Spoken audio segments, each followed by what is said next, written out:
Thank you so much, CTD Guthrie. What was apparent from your greetings is that the plastic evolution in Jamaica, plastics equals partnership. And that is what you will see today at the forum. We're going to showcase the partnerships that have occurred thus far and invite more of Jamaica to come on board to make Jamaica plastic free. So we're going to move right into our presentations.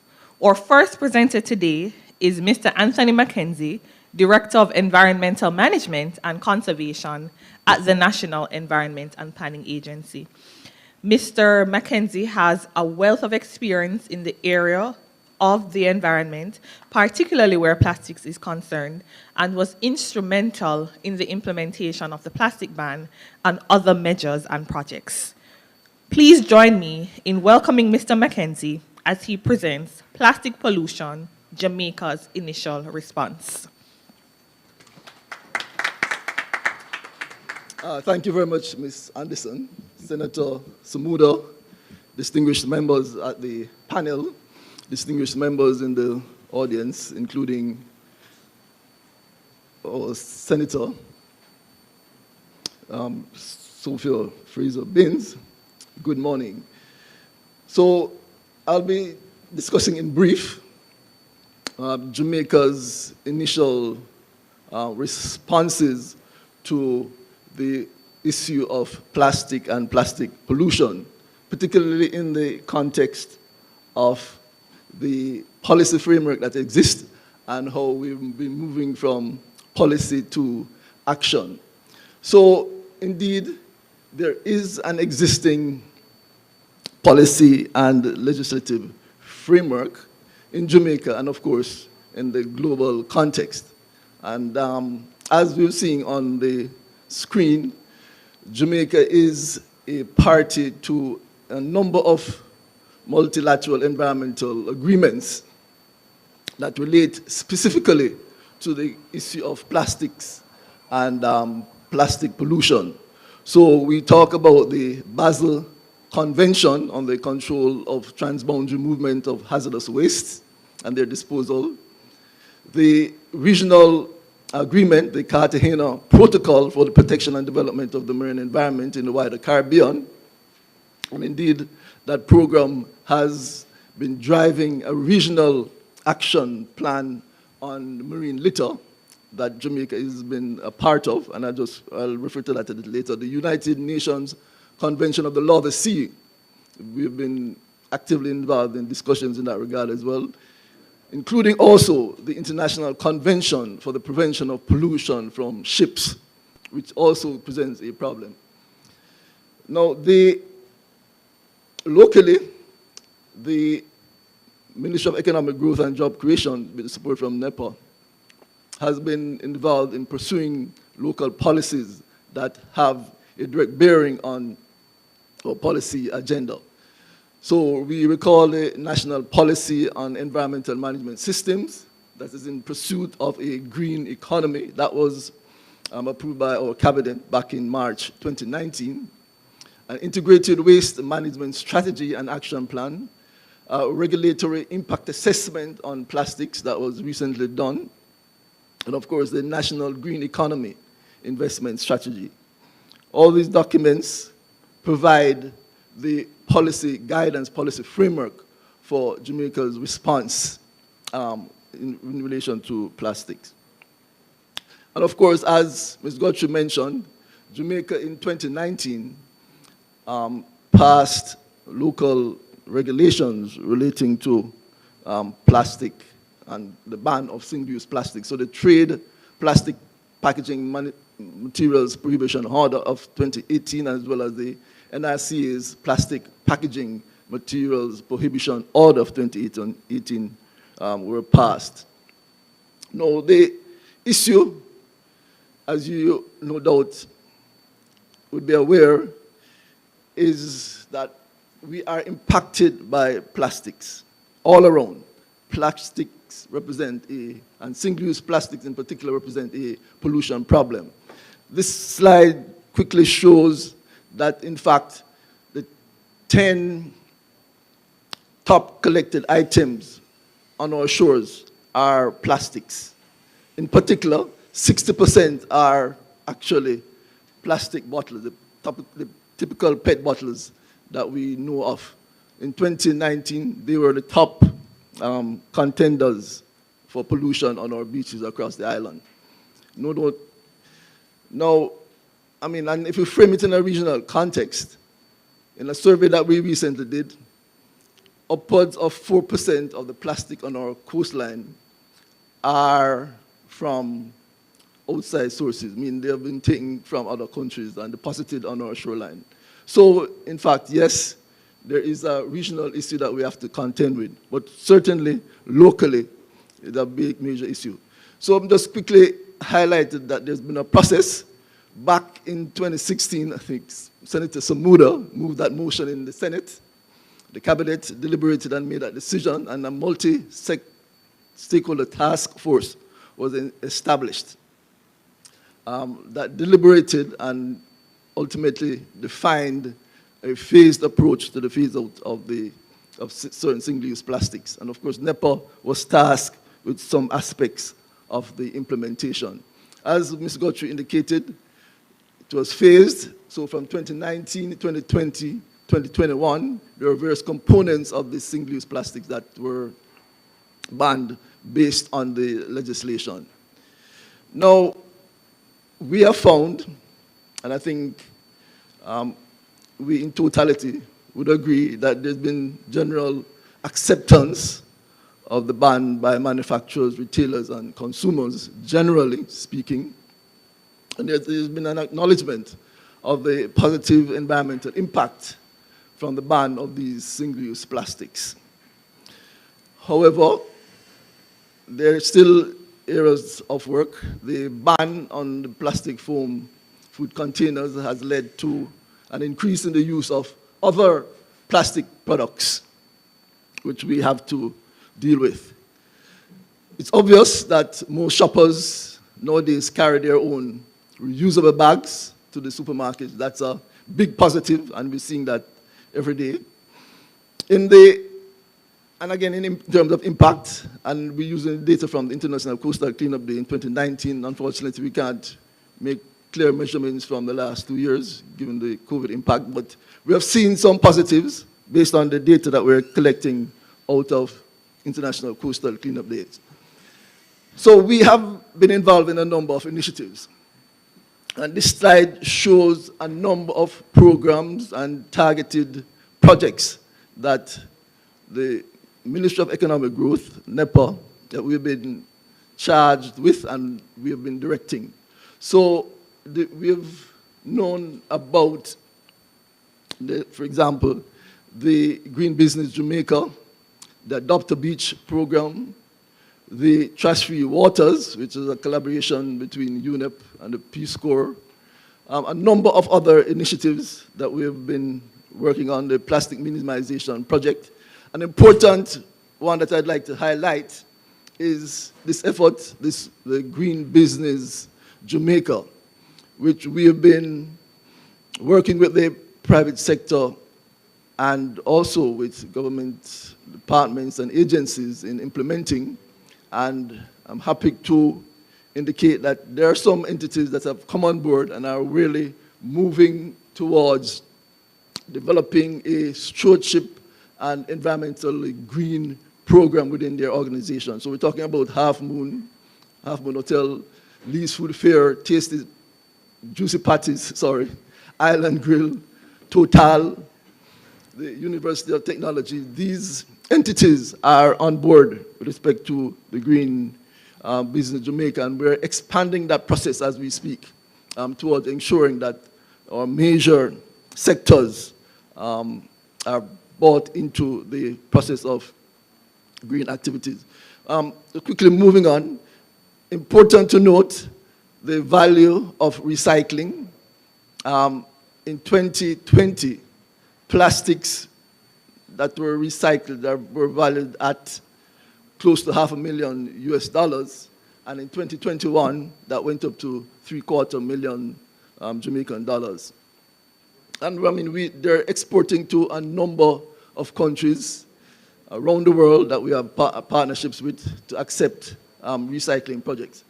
Of note, and an area that we're specifically involved right now in, is this matter of the movement of plastics in the Basel Convention. There's been an amendment to accommodate for certain types of plastics that are considered and categorized as being hazardous, and therefore the need for prior informed consent, and that process is being actively being pursued by NEPA. We've done a lot of engagements, stakeholder sensitization with Recycling Partners of Jamaica, Jamaica Recyclers, Gravita, and of course some of our ministries and departments. Legislation is being done as we speak, and of course the necessary guidelines have been developed. Over the past 3 years, the agency, in collaboration with the NCRA, the Jamaica Customs agencies, have been involved in a process of surveillance and enforcement with respect to the ban. We have had some successes. The minister will indicate that over 40 entities and individuals have been prosecuted as a result of them being in breach of the ban. And that process and that the enforcement actions continue and will continue through this year, and as we seek to engage our populace in this plastic-free summer. We have used the tagline, "Preserve our land, support the plastic ban." There's some next steps that we'll be involved in, and I'm going to conclude at this point. And thank you very much.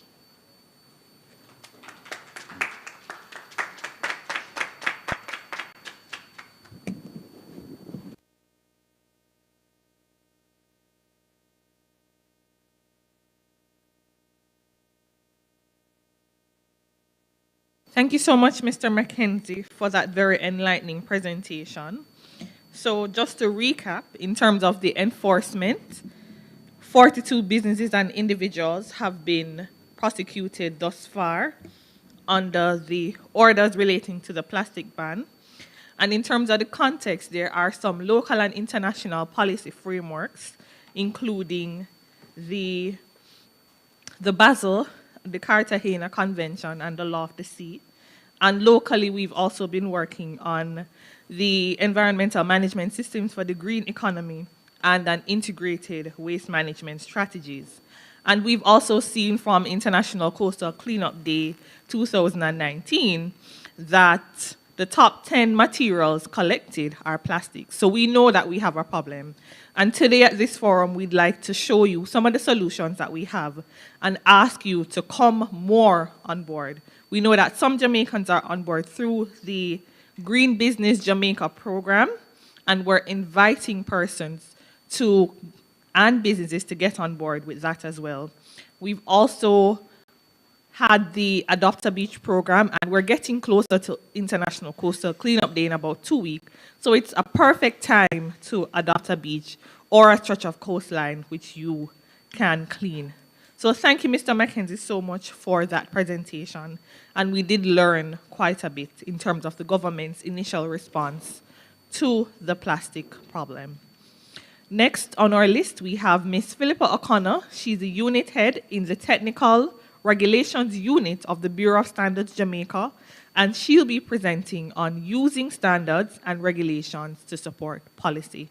Please join me in welcoming Ms. Philippa O'Connor.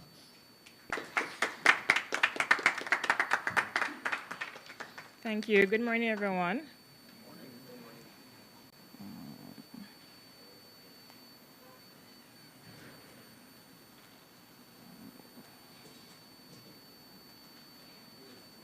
Okay. All right, so I will be making a very brief presentation this morning on the BSJ and our role in terms of providing support to policy from a standards and a regulations perspective, as well as some of the initiatives that we would have undertaken to support the plastic ban in Jamaica, as well as in areas we have supported the government of Jamaica's initiatives from a policy perspective, and those items that we have on the work plan that will be coming on stream in the very near future. Am I pressing this correctly? Okay. So firstly, we are a standards organization, and so I wanted to begin this presentation from a standards perspective. So far, the BSJ, we have supported the plastic ban initiative through the promulgation of a series of standards. And I'll begin by sharing regarding the biodegradable plastic. So we received a new work item proposal, and that's a proposal for a new work to begin. And that was for the formation of a biodegradable plastics technical committee. Now at the BSJ, the work of standardization, it is driven by technical committees which are comprised of membership from academia, private sector, etc., who are experts in subject matter. So we had formulated the biodegradable plastics technical committee for the purpose of developing a standard for biodegradable plastic. The purpose of this standard was to address the demand for biodegradable plastics, seeing that there was an increase in this arena, and this initiative supported the plastic packaging materials prohibition order that was promulgated in 2018. Our outcome regarding the biodegradable plastic standard is that we had two standards that were published, specifically the JISTV D6954, which was published in 2021, and that's a Jamaican standard guide for exposing and testing plastics that degrade in the environment by a combination of oxidation and biodegradation, and the JS355 2022 standard that was published in this year, and that's a specification for the biodegradation of plastics in a terrestrial environment. Specifically, the JS355, there's a specific clause that made reference to homopolymers. For products consisting of homopolymers, 50% of the organic carbon shall be converted to carbon dioxide during the time frame allowed by the test method. Additionally, we had promulgated a suite of bamboo standards, bamboo-related standard, because given the ban on plastics, persons were looking for alternatives to plastics. And so once again, being the standards organization, we had gathered together a team of technical experts who had undertaken the task of developing standards for bamboo straws. And this as well supported the plastic ban. Now, the outcome of that initiative is that we had a suite of standards published, specifically the JS348, was published in 2020, and that's a specification for bamboo straws. And then additionally, we had a suite of over 30 bamboo paper standards. So you would have seen that we have created specifications that would guide the industry in terms of the different criteria for determining the biodegradability of plastics, as well as for alternatives in the form of bamboo straws and bamboo paper. Now, other initiatives that we have undertaken to support Vision 2030. Currently, we have a set of building codes that we have developed to support National Outcome Number 15, and that's Sustainable Urban and Rural Development. For energy security and efficiency, National Outcome Number 10, we have supported this in terms of publishing the petroleum codes and the energy efficiency codes. Hazard risk reduction, National Outcome Number 14, we have promulgated recently a standard for lead in paints. And in terms of healthy and stable population, National Outcome Number 1, we have developed specifications for front of package labeling, which many of us here would be aware of the discussions, the national discourse that has been happening regarding FOPL and tobacco. For the building codes, we have developed specifications for fire code, building codes, small and residential codes, existing codes, mechanical code, property maintenance, and this is supposed to be in an effort to support the built environment. In regards to energy security and efficiency, we have developed the petroleum codes, once again supporting the government's initiatives in terms of Vision 2030, and we have successfully published the suite of petroleum codes for liquid petroleum products, liquefied petroleum products, petroleum-based lubricants, product chain of custody, and biofuels. Recently, we would have promulgated a standard specific to lead-in paints. And the scope of this is that we wanted to ensure that we had a specification that permitted 90 ppm total lead content for decorated paints sold in Jamaica. And the purpose for that is that lead exposure is harmful to public health and the environment, and its effect on health can be irreversible. Front of package labeling, in terms of supporting the government's initiative, it emanated from the government's policy to implement measures aimed at curtailing the high incidences of non-communicable diseases. And currently we have different areas within the nation demonstrating, or rather advocating for different types of front of package labelings, which is in different purviews as to what would be best accepted within the Jamaican context. So having shared how we have supported the plastic initiatives and other activities that we have undertaken to support the government's initiatives, we want to also now take a look at where we are going in the near future. So recently, the BSJ, under the auspices of the Ministry of Industry, Investment and Commerce, we have established the Technical Regulations Unit.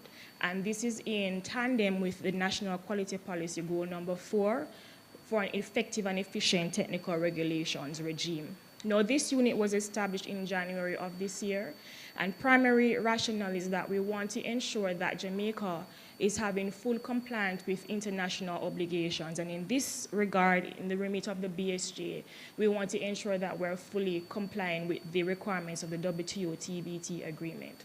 Having that system in place would assist us in terms of having continued access to assistance, for example, from the World Bank and other loans and grants, as well as we want to ensure that we reduce the number of unnecessary technical barriers to trade.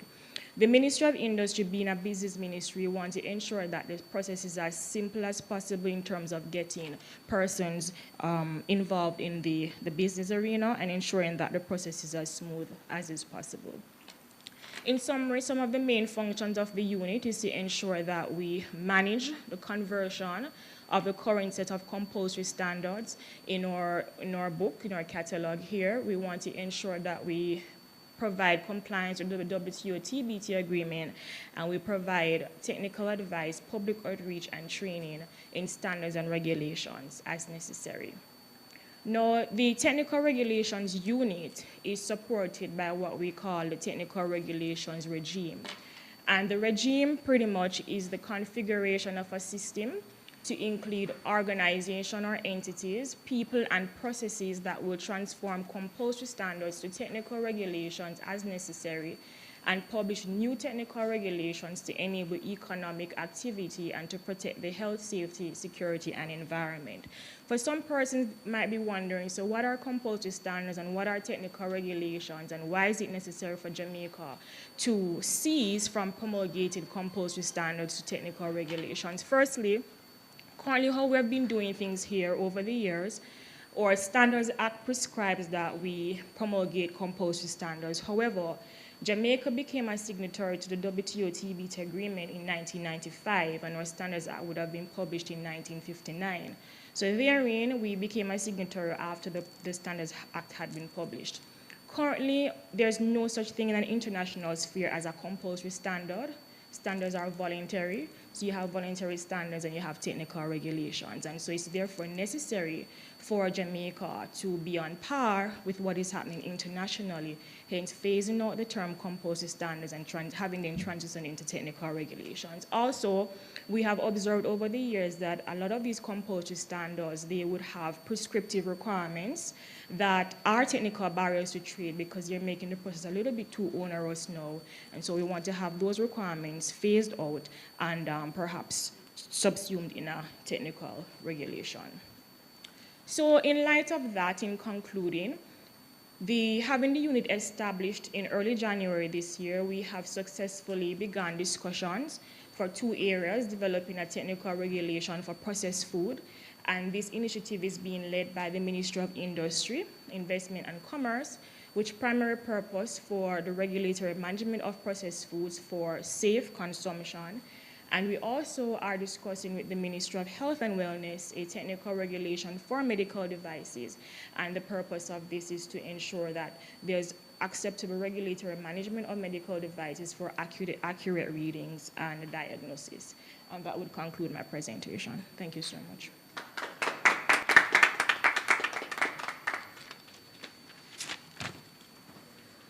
Thank you so much, Mrs. O'Connor-Bennett. That was a very, very good presentation, and I'd like to take this opportunity to congratulate the Bureau of Standards on the establishment of the very new Technical Regulations Unit.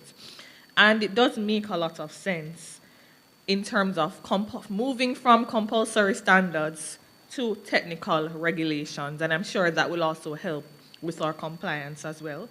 We're also very grateful for the work that you have been doing with the plastics in terms of the biodegradable standards, and the two that were mentioned are the JS ASTM D6954 and the JS 3552022, and also the work that has been done where bamboo production is concerned, the standards for paper as well as those for straws. And that is some really good work, because one of the things that occurred at the initial stage of the plastic ban was there was a concern in terms of viable alternatives. And we congratulate the Bureau of Standards for the work that has been done in that area. And I encourage you to reach out to the Bureau of Standards Jamaica to learn more about the over 30 bamboo paper standards and the standards that pertain to straw, as well as the use of biodegradable products. So next on our list is Mr. Christopher Corbin, and he is the acting coordinator for the Caribbean Sub-Regional Office of the United Nations Environment Program. Mr. Corbin's presentation is simple. Let's keep it clean. We couldn't ask for something more simpler than that. Mr. Corbin, come and tell us how we can keep it clean.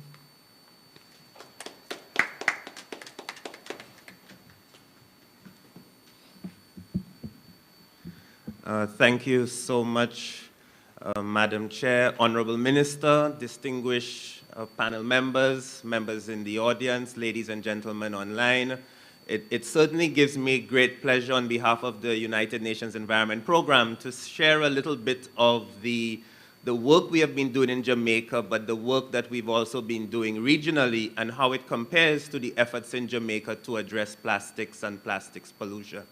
Let me begin by saying Jamaica is actually hosts two offices of UNEP. We do have a Caribbean sub-regional office headed by my good colleague, Mr. Vincent Sweeney. I'm actually acting coordinator for the Cartagena Convention Secretariat, which the government of Jamaica has hosted since the office was established in 1983. I've had the pleasure of living here in Jamaica since 2004. But I want to begin, let me just make sure I get this right. There we go. I think everyone knows when we are talking about single-use plastics, what we are talking about, from scandal bags to plastics cups to forks to straws to single-use small plastic bags.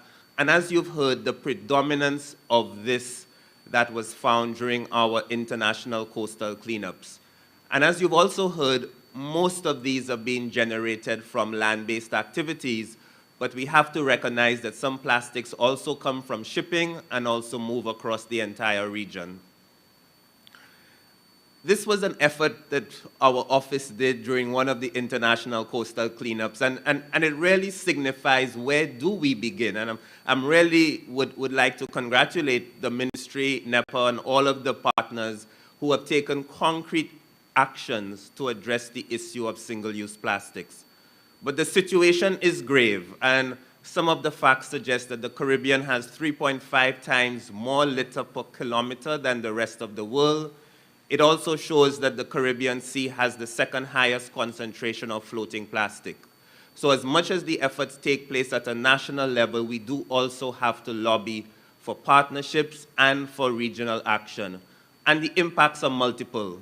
They affect our tourism, our fishing, weakens our opportunity to move into blue and green economy approaches, and affects the general health and the well-being of our population. UNEP has identified pollution as one of the 3 pillars at the broader corporate level in our headquarters. We recognize that climate change, biodiversity loss, and pollution are 3 of those evil issues that we are all facing. And in response to that, the issue of plastics and marine litter has gained high priority in the international and regional environment. The Global Partnership on Marine Litter is one such framework that has been established by UNEP to promote what our chair mentioned. This is about partnerships. Specifically, there is a new resolution of the United Nations Environmental Assembly to develop a new international instrument that addresses the issue of plastics. This was supported by the government of Jamaica, many other countries in the Caribbean. In fact, small island developing states were at the lead in pushing for this resolution. This would require action not only within our national jurisdictions, but also within the regional and international environment, and particularly by plastic producers. As I mentioned, I represent the regional convention that Mr. Mackenzie made mention of. Our role is really about promoting regional cooperation and achieving sustainable development through management of coastal and marine resources. We have been based here in Kingston, in Jamaica, since 1983, and we have 3 agreements which we work with the government to implement: our oil spills protocol, our marine biodiversity, and our land-based sources of marine pollution. Minister, we would certainly love to have some more discussions with you on the marine biodiversity agreement. We know that that one is one that has not yet been signed on to, but we have heard your express commitment and interest in working to address that. Jamaica ratified our land-based sources of marine pollution protocol in 2015 and was one of the first countries, in fact, to ratify the agreement along with many others. But one of the things that has come up is how is Jamaica comparing to the rest of the region? And again, Jamaica was one of the first ones to implement these single-use plastic bans, but perhaps was one of those who also did a lot more preparatory work before the single-use ban was put in place. And if you compare to other regions, the Caribbean actually has one of the highest percentage of countries who have implemented single-use and/or styrofoam plastic bans. We have set up a regional framework that is promoting partnerships, a regional node for marine litter with the Gulf and Caribbean Fisheries Institute. And through that node, we've been working, including here in Jamaica, to implement a number of small-scale activities. As we heard, one of the first frameworks was the establishment of a regional action plan for marine litter. And following that, we have developed a number of regional strategies and knowledge management products. We are particularly happy and proud of the partnership we had with the ministry, with NEPA, with Sanders Foundation, and NSWMA to do some on-the-ground community work. Our own Jeff IW Eco, integrating water and ecosystems management. Again, there's a national project here in Jamaica, produced an award-winning video about breaking up with single-use plastics. The Trash Free Waters International, you've heard mention of, was a very significant partnership between the Peace Corps, NEPA, UNEP, and Sanders. And I think most importantly, there were some significant outputs and metrics that we can use to demonstrate the success of that project in the Bluefields and White House communities. Garbage bins distributed, plastic bottles collected for recycling, targeted public awareness programs. We even had a composting activity that was aimed at alternative livelihoods, as well as residents trained in composting techniques. Through the UNEP Caribbean Sub-Regional Office, partnering with support from the government of Japan, we were able to implement a plastic waste minimization project, again with the support of the ministry and NEPA, and again showing that all of these projects are catalyzing and contributing to Vision 2030 in Jamaica. As we've worked at the regional level and listened to the dialogue from a number of other governments, some of the specific issues that have been raised that I thought useful to share at this forum, and for which I must say the government of Jamaica has already started to take action, how do we deal with those problematic and unnecessary plastic packaging and products, some of which we don't have control of if they're being imported?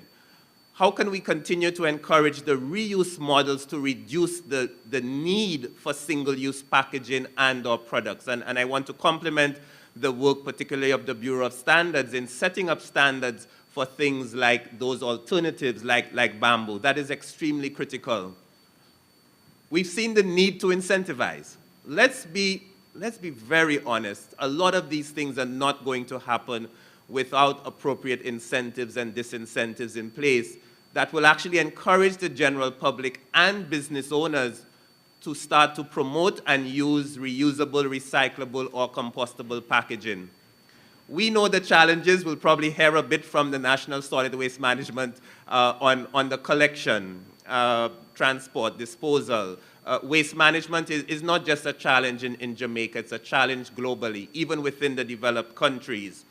And we need to continue to work to build our infrastructure, to ensure that we have appropriate cost recovery mechanisms in place, and to stimulate the demand and the culture change that's needed, both among our general public, but also among our private sector. What do we see at the regional level for Jamaica, building on what the work that they have already done? You heard from Ms. Guthrie about the importance of circular economy. Fancy term, very basic. Let's just try to reduce and minimize the amount of waste that we produce. Let's ensure that we reuse as much as possible and not waste resources. Extended producer responsibility. The need to continue to engage with our private sector, whether as producers of waste or in some cases as users of plastic. We were certainly very pleased, Honorable Minister, when the deposit refund system was launched in 2021. We think this was a significant achievement for the government of Jamaica, but it seems like not everyone is aware of that. And I think we need to do more to really expand and institutionalize that. And as I've mentioned, I think there is a continued need for the private sector engagement, and not only focus on cleanups and end-of-pipe treatment, but also on upstream. And for that, we need to continue that consistent public education and awareness. So now it's about implementation. I was happy to hear that the enforcement is happening. I would say we probably still need to do a bit more in that area as well. So I'd like to end by, again, thanking the organizers for inviting us to share some of our perspectives, and look forward very much to the question and answer session to follow. Thank you very much.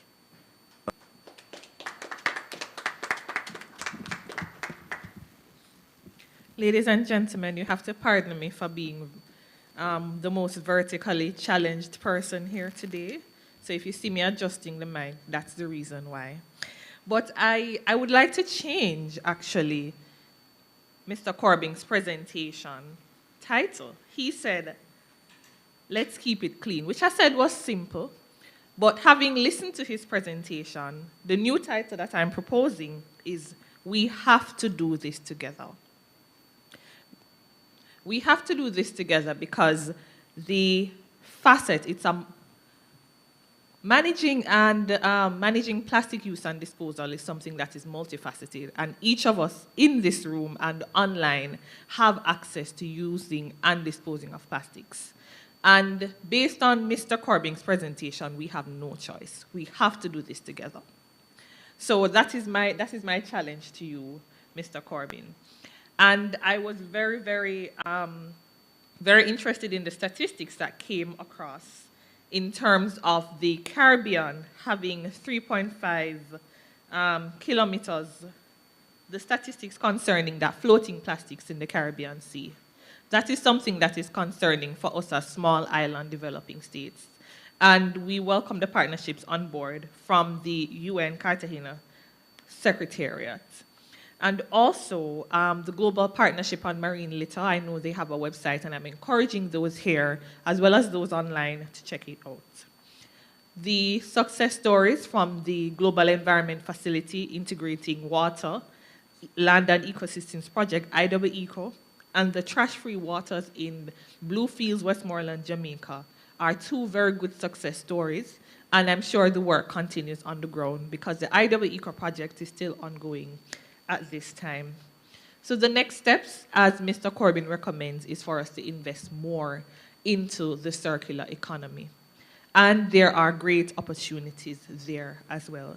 There is also value in plastics, and this is something that Mr. Mackenzie had mentioned in terms of, in 2021, as reported by Statin, $500,000 US. So if we are not where we want to be, can you imagine the income that could be generated from us sustainably using and consuming plastics? This is an economic opportunity as well. At this time, I invite Mr. Edson Carr. He is the Planning and Projects Manager at the National Solid Waste Management Authority, NSWMA, and he's here to talk to you about plastic separation at source, the NSWMA story. Mr. Carr, over to you.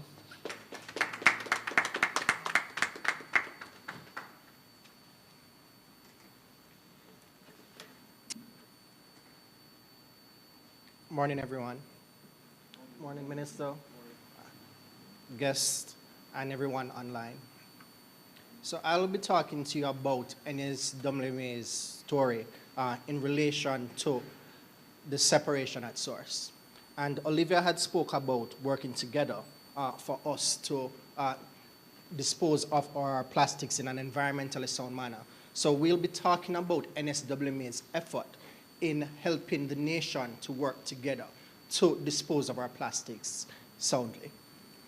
I'll break my presentation into 4 major areas, giving a little overview of NSWMA, talking a little bit about what is separation at source, and giving an overview of 3 of our pilot projects that we have had in relation to separation at source, and then concluding based on some lessons learned. So NSWMA is an authority which came into effect in April 1st, 2002. And we came to fore based on an act of government. Our primary focus is the solid waste management at the national level via regions, and we then subsumed all the previous parks and market companies across the island. Our major functions at the authority currently is to work as a regulatory entity and also to do some operational work. We mainly focus on public cleansing, street sweeping, collection, transportation, and final disposal of your municipal waste and the operations of disposal sites. But at the regulatory level, we are working to do the granting, refusal, renewal, and modification and suspension and revocation of license for the overall management within the solid waste management industry. We have 8 disposal sites across the island: Retirement, Haddon, Tobalski, Doctors Wood, Church Corner, Riverton, Martins Hill, as well as Myersville. But the disposal site that everyone knows about is the Riverton City Disposal Facility. That facility serves Kingston, St. Andrew, and St. Catherine, and it serves roughly a population of over 1 million people, a little over 1 million people. But what is separation at source? When we talk about separation at source, firstly, we have to have an understanding of what is NSWMA's collection regime currently. The thing about it is that what we do is collect via either a curbside pickup or via a holding area where all of your waste is really and truly commingled. But we have worked to look at several projects in which we are trying to facilitate separation at source.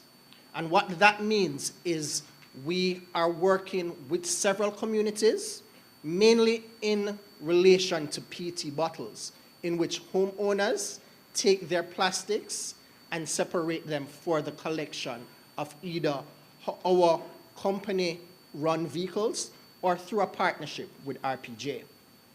All right? What is the overall benefits of separation at source? The thing about separation at source is that it supports material recovery by producing a more homogeneous waste stream. So what it also does, especially for NSWMA, is to facilitate us taking out what we consider one of the major combustible materials within our waste stream. And it has also facilitated for us not to have as much plastics on our disposal site, which then inherently would lead for us having less things to ignite and for us to be able to manage our fires at our disposal site during the last couple of years.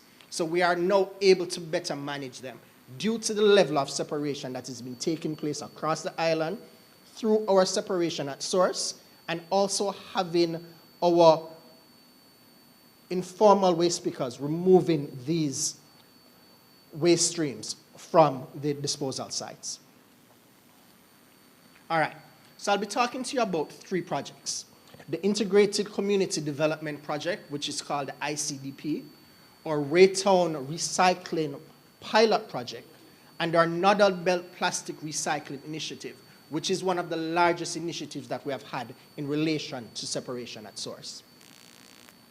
The ICDP project was an integrated project through the assistance of the Jamaica Social Investment Fund, which not only looked at separation at source, but it also looked at an overall architecture for proper waste management within several communities, right?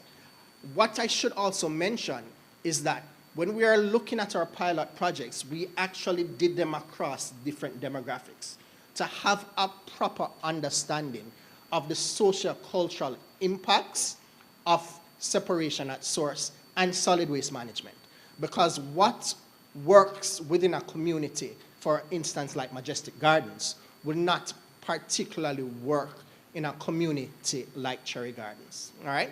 So the ICDP project, and I will go on to show you a list of those communities that we worked in, really focused on more lower income communities, right?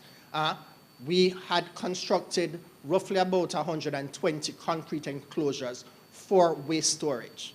So we facilitated within these lower income communities to have areas that containerized our garbage, right? And that facilitated us to be a lot easier in the overall collection.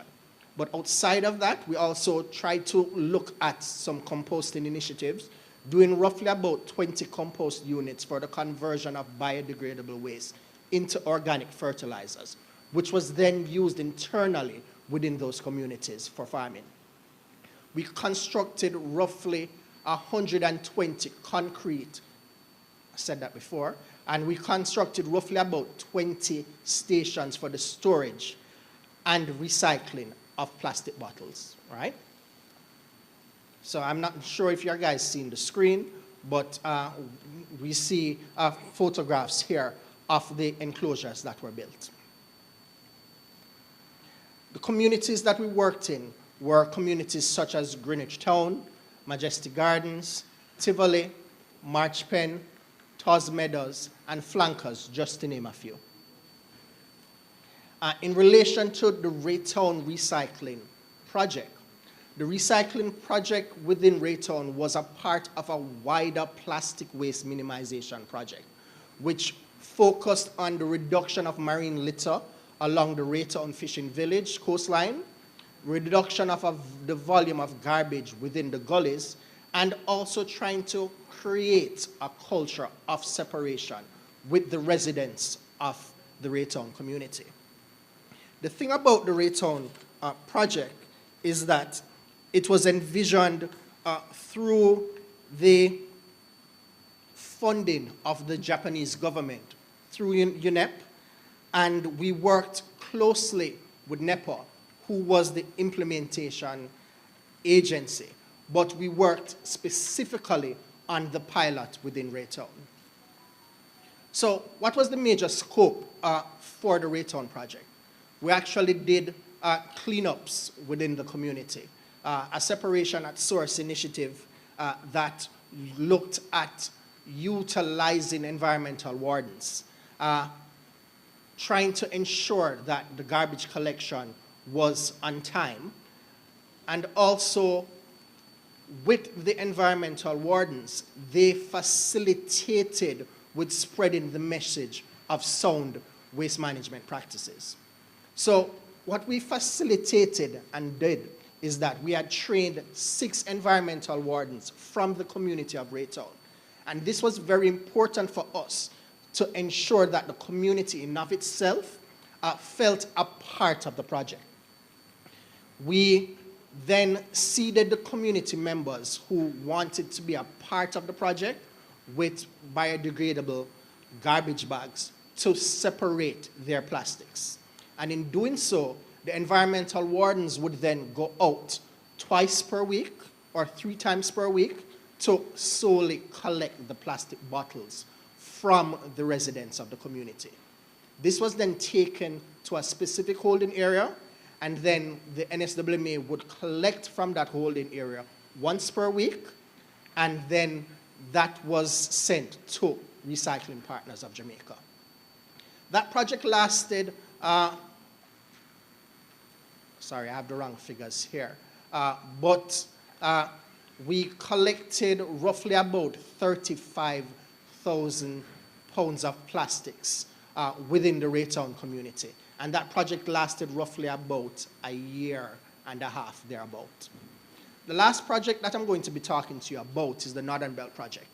And the Northern Belt Project, or the Northern Belt Recycling Initiative, was focused mainly on our more affluent and middle, higher income communities. The reason for this is that when we looked across the scope, we realized that some of these communities were considered early adopters in relation to separation at source. They were already separating their plastics and carrying it to a specific holding area. Some of them might have been taking their plastic bottles to their children's schools, or carrying it to specific holding areas that Recycling Partners would have set up. But we are trying to make that a little bit easier by going out into these communities and collecting from them via curbside pickup, right? Some of these communities were Hope Pastures, Barbican, Norbrook, Waterworks, Beverly Hills, and Jackshill. And we are looking to expand these projects. We have roughly about 24 communities currently, right? So what we have done, especially to work within these communities, is to ensure that we had a proper sensitization campaign, having community meetings, and within each community that we're collecting from, there is a WhatsApp group set up to disseminate information on the timely collection based on your schedule, and also to update community members if the trucks are off schedule. So they would actually know that, okay, the trucks aren't coming in today. And what that also facilitated is for the community members to then put their plastics within the garbage bags that we would have provided them with, and for us to go and collect them on our particular collection day. And this made it a lot easier for them because they didn't have to go out to a special area within a supermarket or back to a school to drop off their recyclables, all right? This project actually had over 300,000 plastics collected since January 27, 2020, all right? So in closing, the major lessons learned is that proper sensitization campaign is needed across any separation at source initiative that is being undertaken.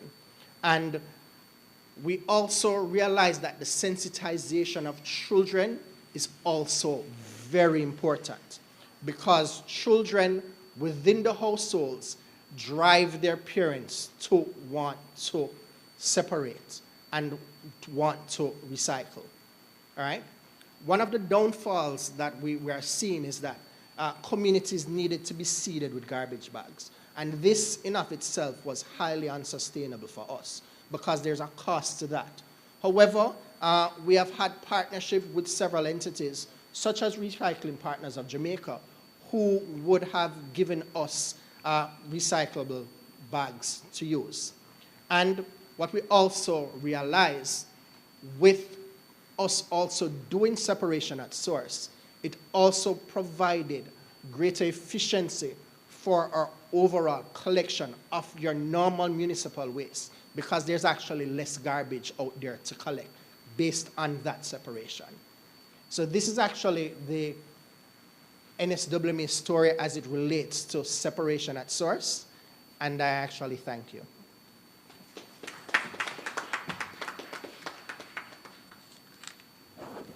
Thank you so much, Mr. Carr, for your presentation. I think one of the key things that Mr. Carr didn't mention is that there is a plastic-only truck.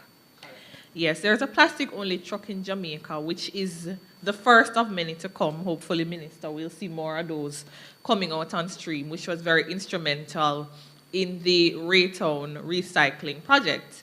And I personally have been to Raytown firsthand, and the wardens were really one of the most heartening part of the NSWMA story. So I'm telling a little bit of your story as well. Was one of the most heartening parts because you saw the community participation, and a warden is your neighbor. You're going to listen to your neighbor more than to a stranger.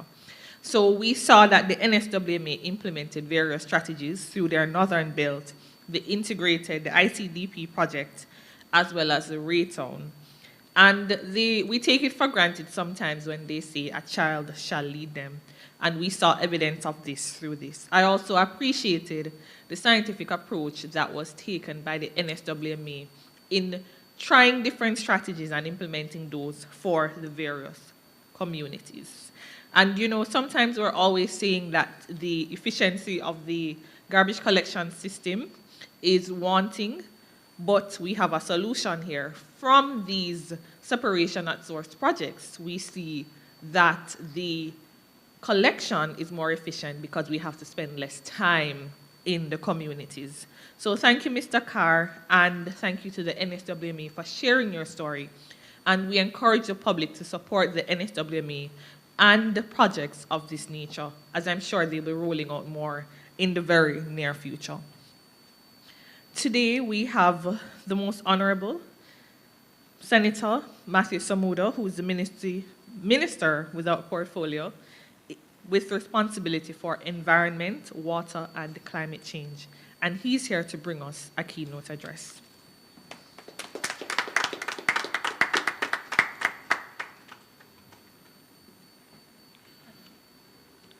Morning, everyone. Morning, everyone. Morning. Okay.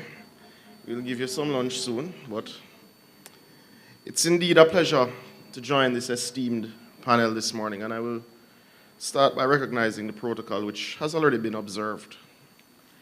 I wish to start first by saying, for me, this is a bit of a welcome home. Suzette and Elsie will tell you we've spent several days, hours in and around this general room, and certainly doing the work with Bureau of Standards prior to my ministerial appointment. So I'm very thankful and honored to have Bureau of Standards host us for this important discussion this morning. I'm also very happy to see my colleague and friend, Senator Fraser Binns, because I have a bit of a bone to pick with her. So we wrote this joint op-ed, and a site published on the weekend without my name. I don't understand how we got there. So, no, but in all seriousness, it was a very important article, and one where I think she raised some very important points, many of which we agree on. One of the things that there is political agreement on in Jamaica's management of its affairs is largely the issue of plastics. Plastics. How did plastics become a crisis?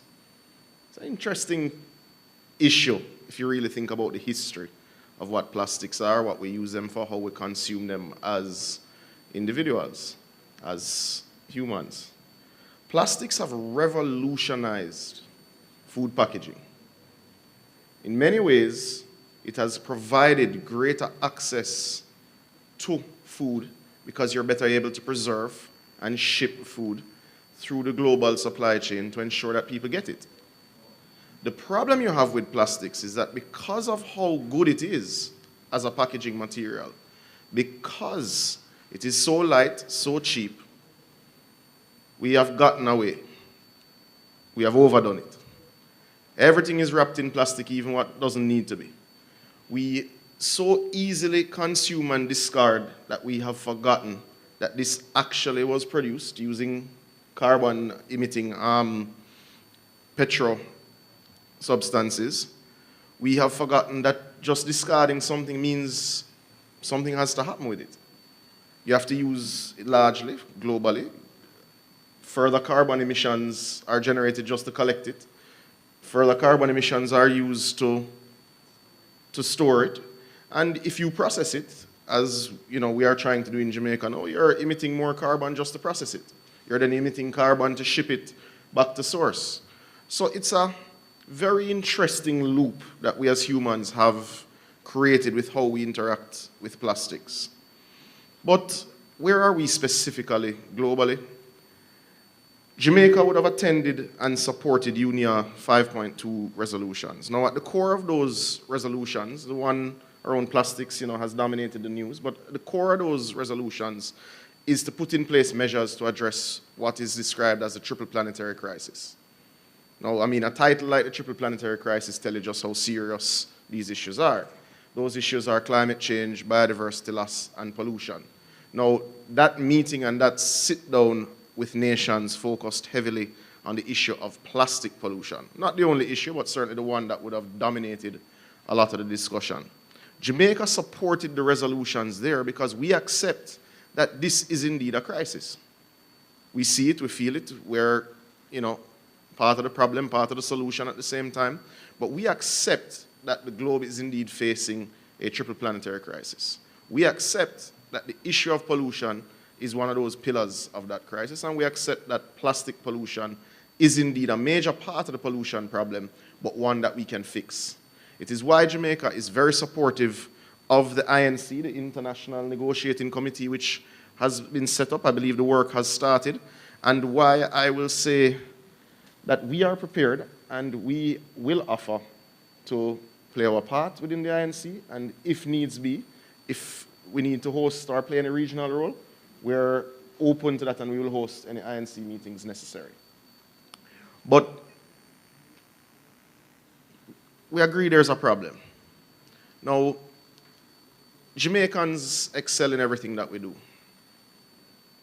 We mash up sports, we mash up music, we have a huge amount of soft power on the world stage because of our cultural dominance in so many areas.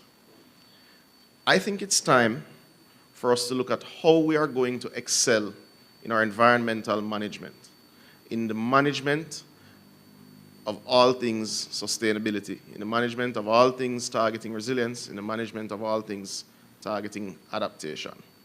Jamaica has to decide that it wants to excel. Plastics, I believe, is a very good place for us to start. Now, one doesn't have to look very far to know that we have a long way to go, right? There's no nice way to put it. If you read the series of State of the Environment reports going back a while, there's a lot of work to be done. If you read the Environmental Performance Index on, I think Yale is who generates that one, it tells you you're middle of the road, you're not excelling. In many areas, doing very well. Other areas we know we're not. But plastics. Plastics is the focus for today.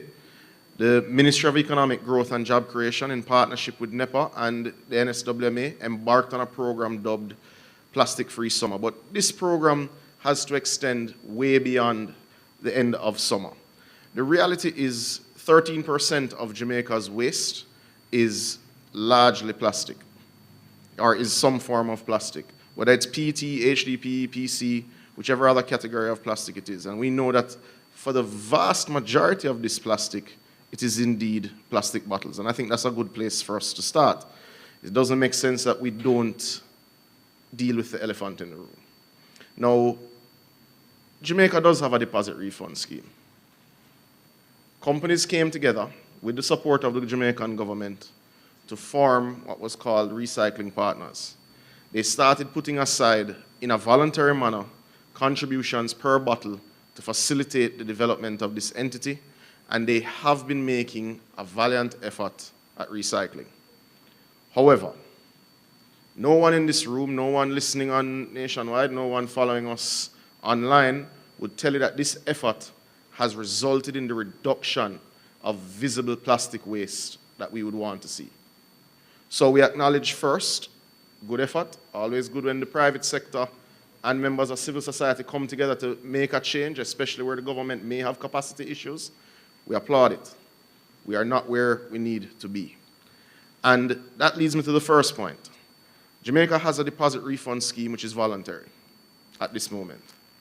Jamaica, the end of this financial year, if myself and Ms. Gillian Guthrie can work with the lawyers, will have a legislated deposit refund scheme. The issue is so big that we cannot leave it to those who feel like being good citizens. We will legislate it. Judging from my colleagues' nod, we will have the votes of the opposition to support it. That's a very important point.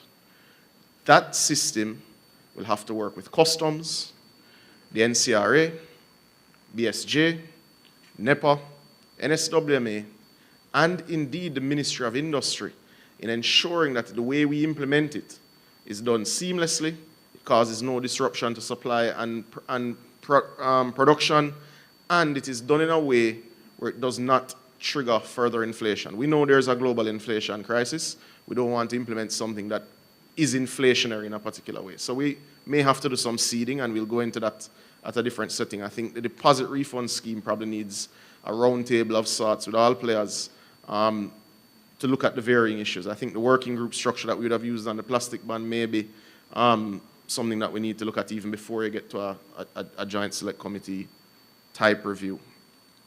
But this is something we're going to do. So the country can take away from this forum that you will have a legislated deposit refund scheme.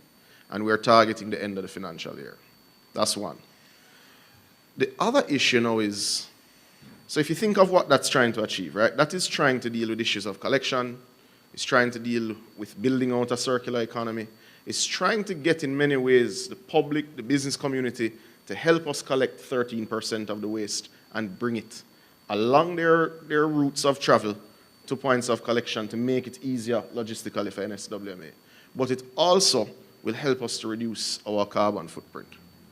The other issue now is, if you're dealing with the elephant in the room and you said, well, you're going to reduce your plastic waste in this way, you know, why don't you just ban it? And people ask me that every single day. Just ban the plastic bottles. And quite frankly, you can't, because the alternative is glass, and globally there's a glass shortage. So I think that also needs to be put on the table, that whereas we encourage glass usage, especially where it can be reused and sterilized, etc., which also causes its own issues because there's runoff and effluent issues and public health and safety issues with bottles, but you can overcome those. You can't ban plastic bottles in this current space. I don't know if there'll be some global event that makes glass far more available and cleaner ways will come to sterilize it. But as it stands now, that's not an option. So we have to target it through a deposit refund scheme. But there are items that we have banned. Persons largely will remember the scandal bag ban, styrofoam ban, plastic straws. And now obviously you can go through the varying orders and you can see the specifications, but that was targeted at some specific items. And the reasons were that these items are largely non-recyclable, they're non-biodegradable, and in many cases, because of how they're used, they emit carcinogens that are harmful to human health. We consume, especially with lunch boxes, a lot of gravy, a lot of heat. Heat and styrofoam not meant to mix in that sort of way for human consumption. Hence the challenge. Now, has the ban been perfect? No, there's no perfect public policy. Has the ban reduced by a few 100,000 tons the amount of plastic waste going into our waste stream? Absolutely. Is that a win? Absolutely. Are we proud of it? Absolutely. Can we tweak it to make it better? And here is where I know the team at NEPA and Ms. Guthrie from MEGJEC want us to take some particular steps. And I agree, and we're even going to go further with some of them. The reality is, and it's the nature of commerce. Commerce, the priority of commerce and business is profit and shareholder value.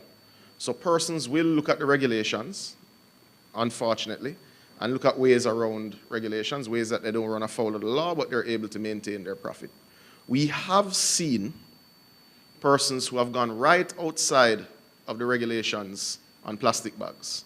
So they've gone a little thicker or a little larger, trying to use plastic instead of paper-based and recyclable alternatives or reusable alternatives. That means we're going to have to move the goalpost. And that move will come this year. We're going to have to increase the size, both in terms of dimensions and thickness and types of plastic bags that are banned. So for all of those who may be online now listening to us and contemplating their next round of purchases, I would suggest strongly to you that you look at the recycling alternatives, because you will get stuck with goods. And the minimum order quantities for these sorts of things, you will have months of goods put down. And that increase in size is coming and coming fast. That's the issue of bags. The other issue is that we took out styrofoam, or expanded polystyrene foam, as the appropriate term should be, for lunch boxes to stop that sort of human interaction with something that you really shouldn't be interacting with in that sort of way. And initially, you had this wave of, the old-time lunch boxes, the corrugated board, the recycled paper containers, which is good. Now, commerce is what commerce is, and businesses after went for what they felt were better alternatives that would not run afoul of the law, which in many ways they still are better alternatives, because PET containers can be recycled, but they have to be sterilized because they're interacting with a particular level of grease. The intention of the ban was not for you to switch styrofoam for plastic. Now, there's some analysis to be done in terms of how you can implement, but it is the intention of the government to remove these plastic lunch containers from the waste stream by also expanding the ban to include them. Again, I would then suggest to those who import to do so with the minimum quantities, because you don't want to get stuck with something that you'll only be able to recycle. And no, we will not be reimbursing for those, because we're sending the signal clear. I intend to write to the JMEA, the PSOJ, the Small Business Association, the Chamber of Commerce, every business that we are aware of. We'll work with MIIC to ensure that we bring in the distributive trade. Everybody will be well aware. We'll look at the minimum order quantities, we'll look at the lead time for orders, and we'll set a date that doesn't cause displacement in the market. But persons are not to go buy 2- and 3-year stocks. I strongly recommend against that. That's your lunchbox containers, source of much discontent. The issue of straws has been an interesting one, and this is why I'm particularly happy that we're at Bureau of Standards. Because every once in a while I go somewhere and somebody gives me something that looks like a plastic resin straw. Not very often, but you still get them. And I said, no, sir, it's biodegradable. And I said, says who? That is why at the very outset, and Sophia will recall that in the working group, we did say we needed to develop biodegradability standards, because we knew then, all of the persons around the table knew that there would be alternatives. Some that were plastic-looking resins, that were plastic's cousin. Who knows what they are without the standards? Which is why I'm very happy and very proud of the team at Bureau of Standards, having developed these and having them gazetted, because it is groundbreaking work, and I think the country should congratulate Bureau of Standards. I don't know of these standards, certainly anywhere in the region, and I don't know of them anywhere else, to be honest. So I'm very, very happy with the work that they've done. It's groundbreaking stuff. So you're going to expand the ban. You're doing a deposit refund scheme. There's another issue that we're going to have to take on, and that is the issue of microplastics. Our sewage plants and wastewater processing stations really can't manage these microplastics. There is no way for us to filter them out of the wastewater stream. We don't need them. They're deleterious to human health, deleterious to marine health, they can affect soil quality, they have to go. As a part of the expanded ban, we will include microplastics as a part of personal care products. That is to come also. Now, that should not have any major economic impact, but we are having the conversations with those who engage with these products to make sure that it is implemented in an orderly manner that creates the least displacement possible. Now, mention the issue of marine health, and that is largely because we don't collect our waste in the way that we need to. And that is, the big top line issue. Some things shouldn't be in our waste stream, which is why we've banned some items. But we don't collect the waste in the way that we need to. And it is why the government has engaged in a Hills to Sea initiative, which will be Hills to Ocean initiative, which is building out the systems and the capacity from communities way up in Blue Mountain all the way down to the coast to ensure that we're dealing with the issue at source. We understand that even though you have great collaboration with several NGOs and companies, especially the system with Grace, it's a good last catch point in terms of trying to stop the flow. But the reality is our success has to be measured in that flow being diminished over time, to the point where you really have this for the one-off item. Not, oh, this is the garbage collection system where you're catching at that point. Now, very important steps have been made. I mentioned that Jamaica's ambition is to be seen as a center of excellence for environmental management. The current state of the environment report doesn't allow us to be seen in that way. The environmental performance indices, whichever one you look at, wouldn't allow us to be seen that way. There is a path to achieving that. Part of that is to have the correct legislative framework. We have the correct legislative framework, I believe, in the works for plastics. We have committed that we will be amending the NRCA Act as a matter of urgency. We have commented that we will be amending the Wildlife Protection Act as a matter of urgency. We also wish to update the country that we will be tabling our green economy investment strategy in Q3, and we will be a part of the INC with UNEP. But what does it mean, really?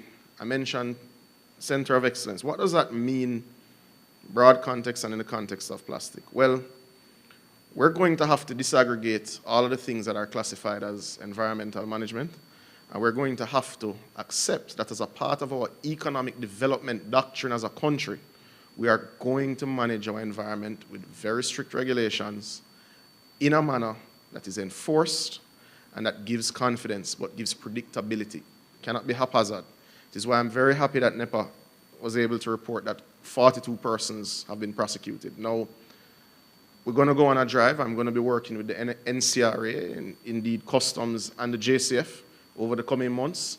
That number is going to increase significantly based on what we're seeing in society. And we're seeing it at the higher end of the economic scale and the lower end of the economic scale. And these strictures and penalties will be applied equally regardless of where persons are operating.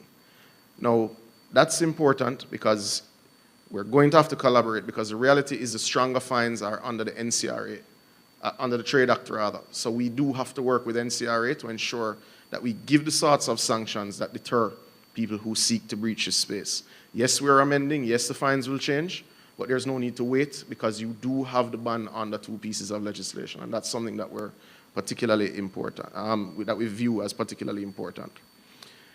Waste management, managing of plastics cannot continue as is if we're going to be seen as a center of excellence. Now, even though we're going to take steps to deal with how we consume plastics going forward, there is a significant amount of legacy waste in the system. Lots of legacy plastic that needs to be collected. Yes, there is a good effort by way of International Coastal Cleanup Day, but it has to be expanded. And I have a proposal here today that once the deposit refund scheme comes to Parliament, I propose, Senator Binns, a competition, JLP versus PNP plastic collection. Now, There is nothing more competitive than politics anywhere in the world. I propose that as a mechanism to help collect the significant plastic waste in the environment, that we mobilize the political base of both parties and we compete to see who can collect the most. We have to work out the details, but that is a way for us to show the country, A, maturity, and B, that the political doctrine around environmental protection and management is moving from infancy to maturity. That, I believe, will send the right signal. And then on the back of that, we can say to UNEP, please come and open more offices here. Please invest more in Jamaica and ensure that we become the regional hub for environmental management. Ladies and gentlemen, we have a lot of work to do in a very limited time. We will expand the ban, we will legislate the deposit refund scheme, we will be working with our partners at NSWMA. The Prime Minister has been very clear that yes, Riverton is closing down. There's a lot of reorganization for our waste collection that will take place over the next 12 months. However, plastics don't need to be a part of our waste stream in the way that they are, but we have to work together to get it done. Thank you. Thank you so much, Senator Samuda. And if you've ever met Senator Samuda in person, you know, this man is not a joke, man, you know. If he says something going to happen, it going to happen. Right, Senator Fraser Binns? If he says it, best believe that it is going to happen. So Senator, I want to remind you, I want to take you back to about 2018, when Minister Vass said to the private sector and to the country, it's not a matter of if, it's a matter of when.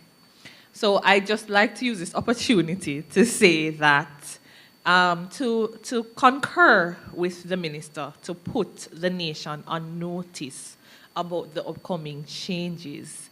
And as I said to you, he said it's going to happen. His track record has proved accordingly.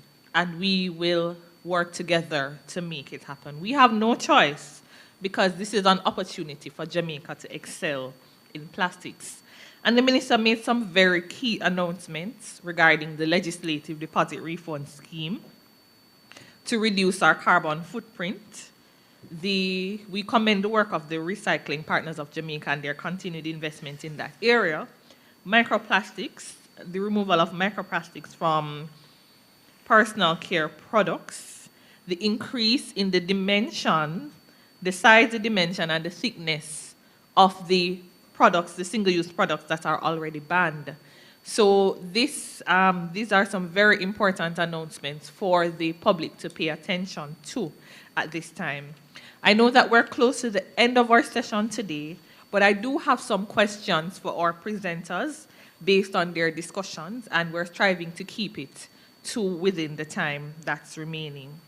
So our panelists, as we mentioned before, from the National Environment and Planning Agency, the Bureau of Standards Jamaica, the United Nations Environment Program, Cartagena Secretariat, and the National Solid Waste Management Authority.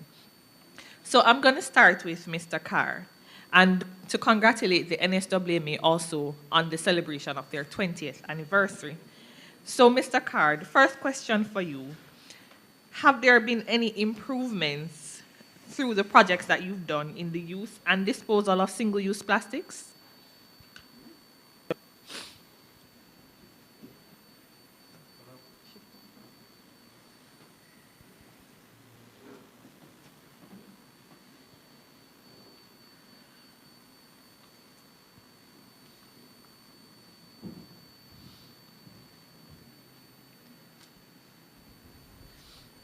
Hello? Yes, we're hearing you clearly, Mr. Carr. All So right. the question for you, have there been any improvements in the use and disposal of single-use plastics? Based on our last waste characterization study that was undertaken through the Development Bank in Jamaica, what we have realized is that single-use plastics have reduced significantly. it is almost close to zero based on the overall composition of our waste stream, based on what we have been seeing. So there has been a significant reduction. Wow, that's very interesting. Very, very interesting for us. And how can the public find that study that was done? I believe the study should be on our website, but I will have it checked to see if it's there, but it should be there. It's a study that was done via the Waste Enterprise team in relation to works that is being done to revolutionize the solid waste management sector. And the NSWMA's website is nswma.gov.jm. The study, repeat the It's persons? a waste characterization study that was done late last year by the DBJ. Okay, so that's a waste characterization study conducted by the Development Bank of Jamaica. Mr. Corbin, what are some of the data and information gaps relating to waste and plastic management, and how can these be addressed? Thank you so much. One of the key challenges that we've had in addressing the issue of plastics management is determining exactly the source or as it has been put, the leakage point for plastics into the environment. Is it coming through non-point sources like through rivers, our gullies, or is it coming from direct dumping into the environment? UNEP has developed a number of guidelines in terms of how best we can determine those sources so that in terms of our policy responses and in terms of our implementation, we can then address what's arguably termed the hotspot. The other area of research, the Honorable Minister made mention of it, relates to the issue of microplastics. We've seen some of the headlines about the Caribbean Sea or the oceans having more plastics than fish by the year 2050. And there needs to be more research in terms of the direct impacts of microplastics, both on human health and the environment. And here I'd like to make special mention of the type of research that's going on now. Professor Mona Weber and her team, I'm aware, looking at the issue of microplastics and its impact on mangrove restoration. As we look to improve our coastal and marine environment, we have to look at how this issue of microplastics potentially is impacting on us and encourage our research community to come on board. Okay, so you have identified that we have gaps in terms of microplastics and also regarding the source of where our plastics is coming from across the region. Yes, we've been seeing, I would say, in the last 5 or 10 years, a significant increase in the number of scientific and technical publications on plastics management and microplastics. And I think that's very positive. Even here, I'm aware of a recent article that colleagues from the Caribbean Maritime University contribute to in terms of looking at the effectiveness of single-use plastic bans. So I think there's really an opportunity to engage our young scientists, our young researchers in focusing more on that, not just here in Jamaica, but at the regional level. All right, thank you, Mr. Corbin. The lovely rose among the thorns. Ms. O'Connor, what are some of the existing, new, and emerging areas that might benefit from standards and regulations? Thank you.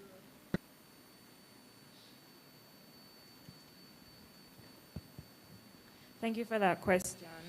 I know that currently Jamaica has been considering the usage of electric motor vehicles.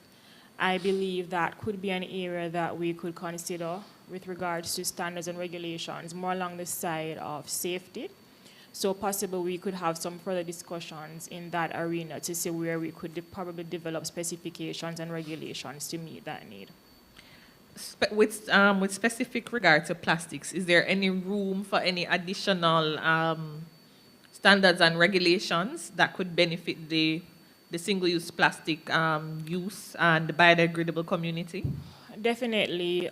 We are a standards and testing organization, and we always want to ensure that whatever goes out in the public sphere is safe. So testing specifications might be another area that we could explore regarding plastics. Okay, so since you mentioned testing, would you be able to just give us a synopsis of the services provided by the testing laboratory regarding plastics and biodegradable products? Well, so specific to plastics or chemistry lab would be the ideal area that would conduct the relevant testings. I made mention earlier about the biodegradability standard that we had promulgated, looking at the level of carbon, etc. So that could be an area that could be beneficial. Because we're always encouraging the public that if they intend to import, distribute, or manufacture any plastic-based or biodegradable-based products, for them to come to the Bureau of Standards and to get it tested against the existing standards and regulations. So thank you, Mr. Connor.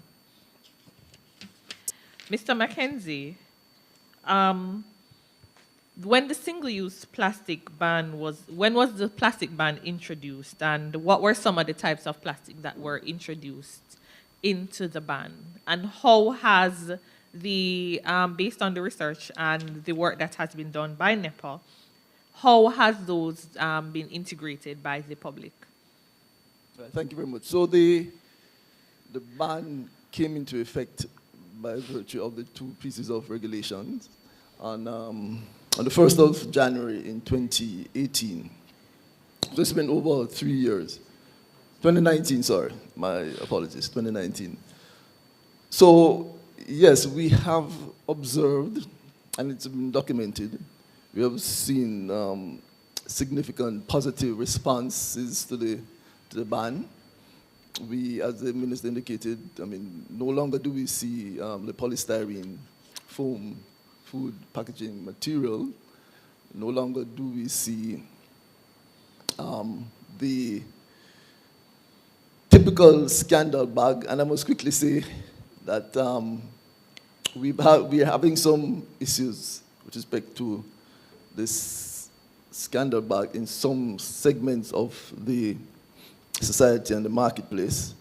So, for example, in downtown Kingston, we're seeing where the scandal bag is still being used. And it's a challenge that we have to address going forward. The minister spoke to it. We know for sure that in terms of local manufacturers, that they are not manufacturing these scandal bags because we have a system of checking and monitoring these facilities. So there's some leakage that's taking place, and that needs to be addressed, certainly. So apart from this aspect of the categories of banned items, I think we have been very successful. The data shows, in terms of the impact on this stream, that these products have been eliminated. I mean, we're going to get a better picture later this year. I think the whole COVID aspect of our activities during the last 2 years have affected the data. So we'll be clear in terms of the actual data that we have in the next 2 months on the total impact and outcome of the ban as it is now. Okay. Thank you so much, Mr. Mackenzie. And our final question in this segment is for Mr. Corbin. What are some of the upcoming projects, programs, and activities that the United Nations Environment Programme is implementing in Jamaica that can be of benefit to addressing plastics management? Thanks again, a very important question. I'd like perhaps to start by welcoming all the announcements by the Honorable Minister. I think this is really significant. It continues to demonstrate the leadership of Jamaica in addressing the issue of marine pollution and plastics management. the work that will be done in support of this new resolution on plastics, the Cartagena Convention Secretariat is hoping to work with the governments, particularly of the small islands, to help inform the positions that are taken in this negotiation. So we're hoping to bring on board some consultancy support that could help provide our delegates with some briefs and to ensure then that the critical issues of Caribbean small island developing states are reflected in that resolution. On a more practical basis, we certainly welcome the recent approval of a global environment facility funded project looking at the circular economy in large cities. The 3 countries that will be benefiting from that project will be Jamaica, Panama, and Colombia. The announcement was literally a few months ago, and we will be working very closely with Ms. Guthrie and her team to move forward in the implementation. And I would just end by saying that through the work of UNEP, there continues to be support, particularly in areas of training. We are collaborating with the Association of Caribbean States to organize training on microplastics, and we have in fact identified some resource persons to provide support to that area, and also to support the sharing of the experiences that we've had here in Jamaica from the very many initiatives. We think that we really don't need to reinvent the wheel. I think we can learn a lot from what our regional partners and globally is being done.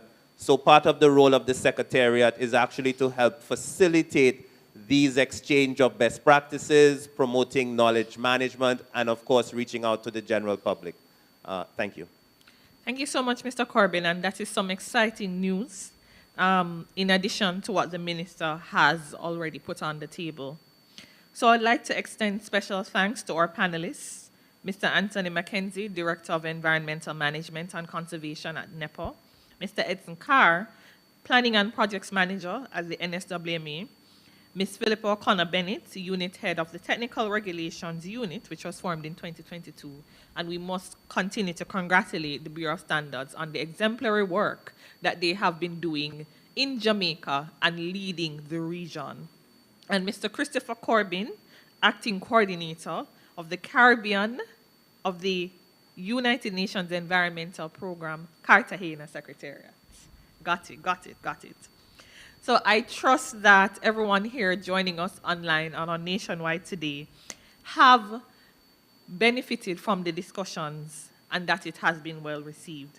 We encourage all of our guests to submit your questions to the Ministry's social media pages or call into Nationwide News Network.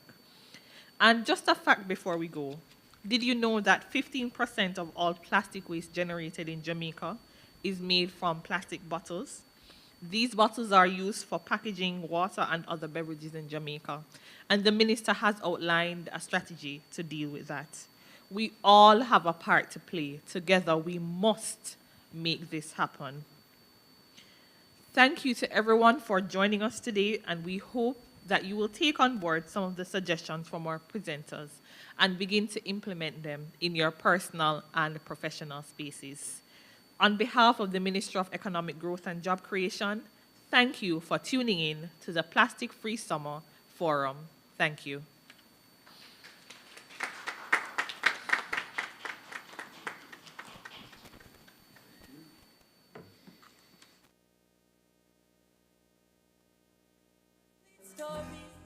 When you're not there, the war is bitter. You're quick to call me a sinner. Only judge I know my history. So we have to give the King glory. Like a tree planted by the river. I smile with the sun. Can't keep it down, cause we have to overcome. Sleepless nights under pressure, got a lot on my mind.